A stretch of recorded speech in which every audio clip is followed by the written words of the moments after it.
آج ہم آپ کو بتائیں گے ہاروت اور ماروت کا قصہ۔ بابل کا کنواں کہاں ہے اور ہاروت اور ماروت کا جادو کس طرح کا جادو تھا؟ کچھ ایسے سوالات جن کے جواب تو بہت ہیں، اور لکھنے والوں نے بھی لکھا ہے کہ ان قصے کہانیوں سے حقیقت کو تلاش کرنا جیسے گہرے سمندر سے موتی نکالنے جیسا ہے۔ آسمان سے آئے دو فرشتے آج بھی بابل کے کنویں میں الٹے لٹکے ہوئے ہیں۔ یہ دونوں فرشتے آسمان سے زمین پر کیوں آئے تھے، اور ان دونوں فرشتوں کو بابل کے کنویں میں الٹا کیوں لٹکا دیا تھا، اور ہاروت اور ماروت نے ایسا کون سا گناہ کیا تھا جس کی وجہ سے یہ تا قیامت تک بابل کے کنویں میں ایسے ہی الٹے لٹکے رہیں گے؟ آج کی ویڈیو میں ہم آپ کو بتائیں گے کہ یہ دونوں کردار فرشتے تھے یا جنات۔ پیارے دوستوں، آپ سے گزارش کرتے ہیں اس پورے قصے کو سمجھنے کے لیے ویڈیو کو آخر تک ضرور دیکھیں۔ چلیے دوستوں، شروع کرتے ہیں۔ روایتوں کے مطابق حضرت ادریس علیہ السلام کے زمانے میں ایک مرتبہ زمین اور آسمان کے درمیان پردوں کو ہٹا دیا گیا تو فرشتوں نے زمین میں آباد انسانوں کو دیکھ کر تعجب کیا اور بولے، یا میرے رب، ہم تو گناہ کے قریب بھی نہیں جاتے، جبکہ یہ بنی آدم گناہوں میں اتنے مبتلا ہیں۔ اگر ہم ان کی جگہ ہوتے تو کبھی تیری نافرمانی نہ کرتے۔ اس کے بعد اللہ تبارک و تعالیٰ نے ارشاد فرمایا، انسانوں کو غصہ اور شہوت دی گئی ہے، اگر یہ شہوت تم کو دے دی جائے تو تم بھی اسی طرح گناہ میں ملوث ہو جاؤ گے۔ لیکن فرشتوں نے کہا، ہم ایسا ہرگز نہ کریں گے۔ لہٰذا اللہ کے حکم سے فرشتوں نے اپنی جماعت میں سے دو بہترین فرشتوں کو چن لیا جن کا نام ہاروت اور ماروت تھا۔ اللہ تبارک و تعالیٰ نے ان دو فرشتوں میں انسانی فطرت اور شہوت ڈال دی اور دنیا میں بھیج دیا۔ وہ جب شہر بابل میں دو خوبصورت انسان بن کر آئے اور قاضی کے کام پر مقرر ہو گئے، جہاں وہ لوگوں کے درمیان فیصلے کیا کرتے تھے۔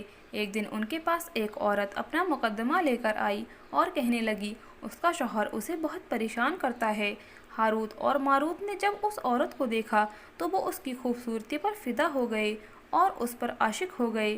انہوں نے اس عورت سے جناح کی خواہش کی تو اس پر عورت نے ان دونوں سے کہا، تمہاری یہ خواہش میں تبھی پوری کروں گی جب تم شراب پیو گے، بت کی پوجا کرو اور میرے شوہر کو قتل کر دو۔ ہاروت اور ماروت نے شراب نوشی کو چھوٹا سا گناہ سمجھ کر پی لیا اور نشے کی حالت میں دو اور بڑے گناہ کر بیٹھے۔ عورت نے ان سے آسمان پر چلنے کا عمل بھی سیکھ لیا جس کے ذریعے وہ آسمان پر جاتے تھے۔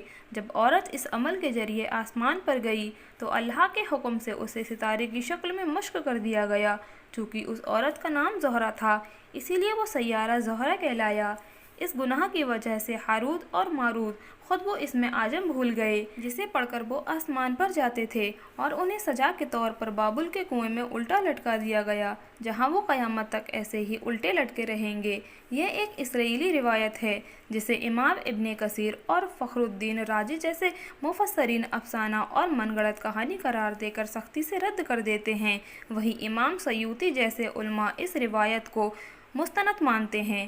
ہاروت اور ماروت اور چاہے بابل کے سلسلے میں ایک اور روایت کثرت سے بیان کی جاتی ہے جس کے مطابق ایک زمانہ ایسا تھا جب شہر بابل روئے زمین پر تہذیب کا مرکب تھا۔ یہاں کے لوگ باطل خدا کی پرستش کیا کرتے تھے۔ یہ لوگ اپنی قسمت ان سے وابستہ سمجھتے تھے۔ یہ علم نجوت اور علم فلکیت کے بڑے ماہر تھے۔ ان کے بت قدوں میں ستاروں کی پوجا کی جاتی تھی۔ یہ لوگ جادو کا تنتر منتر سفلی علم کو بہت اہمیت دیتے تھے اور اس علم کے ذریعے معاشرے میں خوب فساد پھیلاتے تھے۔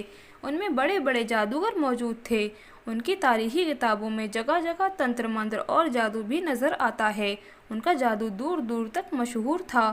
اس شہر کا بادشاہ نہ ہونا جادوگر ہونے کی علامت تھی۔ جب حضرت سلیمان کی حکومت آئی تو آپ نے ان لوگوں کو اس شرکیہ علم سے روکا اور ان کی جادو کی کتابوں کو ایک جگہ جمع کر کے اپنی عظیم کرسی کے نیچے دفن کروا دیا گیا تاکہ اس شرکیہ علم کو جڑ سے خاتمہ ہو جائے۔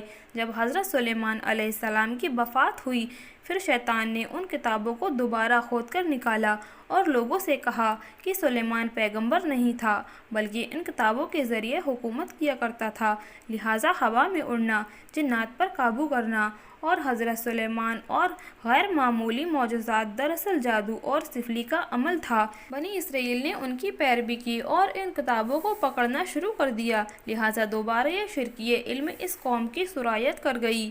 اللہ نے سلیمان علیہ السلام پر لگائے گئے الزام اور تہمت کی نفی کرتے ہوئے سورہ بقرہ میں فرمایا ہے، اور انہوں نے اس چیز کی پیروی کی جو شیطان سلیمان کی بادشاہت کے وقت پڑھتے تھے، اور سلیمان نے کفر نہیں کیا تھا لیکن شیطان نے ہی کفر کیا تھا۔ لوگوں کو جادو سکھاتے تھے، اور اس چیز کو بھی جو شہر بابل میں ہاروت اور ماروت دو فرشتوں پر اتارا گیا تھا، اور وہ کسی کو نہ سکھاتے تھے جب تک یہ نہ کہہ دیتے کہ ہم تو صرف آزمائش کے لیے ہیں، تو کافر نہ بن۔ لہٰذا جب یہ شہر کا علم بابل میں عام ہو گیا اور لوگوں کی تکلیف اور پریشانی کا سبب بن گیا، تو اللہ تبارک و تعالیٰ نے تو فرشتوں کو انسانی شکل میں بھیجا کہ وہ جادو کے عوامل سے باطل کرنے کا طریقہ لوگوں کو سکھائیں تاکہ وہ جادوگروں کے فساد سے محفوظ رہ سکیں۔ لیکن یہ تعلیمات غلط مقصد کے لیے بھی استعمال ہو سکتی تھی۔ حالانکہ وہ فرشتے لوگوں کو تنبیہ کرتے تھے اور ان کے لیے سراہنت کرتے تھے، یعنی کہ وہ تمہارے لیے ایک طرح کی آزمائش ہے۔ پھر بھی وہ لوگ ایسے کاموں میں پڑ گئے جو انسانوں کے لیے نقصان کا باعث تھا۔ بعض عربی داستانوں میں اس کنویں کا ذکر بھی ملتا ہے جہاں کئی لوگ پہنچے، جہاں ہاروت اور ماروت سے ملاقات کر کے جادو کا علم بھی سیکھا۔ بہرحال اس واقعے سے یہ سبب ملتا ہے کہ سحر اور جادو کا شرکیہ عمل ہے، مگر یہ اس کا استعمال فساد اور سرپسندی کے خاتمے کے لیے کیا جائے۔ پیارے دوستو، یہ قصہ اگر آپ کو سمجھ میں آیا ہے اور آپ کو یہ پسند آیا ہے تو اس ویڈیو کو ایک لائک ضرور کریں۔ اگر آپ نے ابھی تک ہمارے channel Jafri Islamic network کو سبسکرائب نہیں کیا ہے تو ابھی سبسکرائب کر لیں اور پاس میں لگے بیل آئیکن کے بٹن کو بھی ضرور دبا دیں، جس سے ہماری آنے والی ہر ویڈیو کی نوٹیفیکیشن آپ تک پہنچ جائے۔ خدا حافظ۔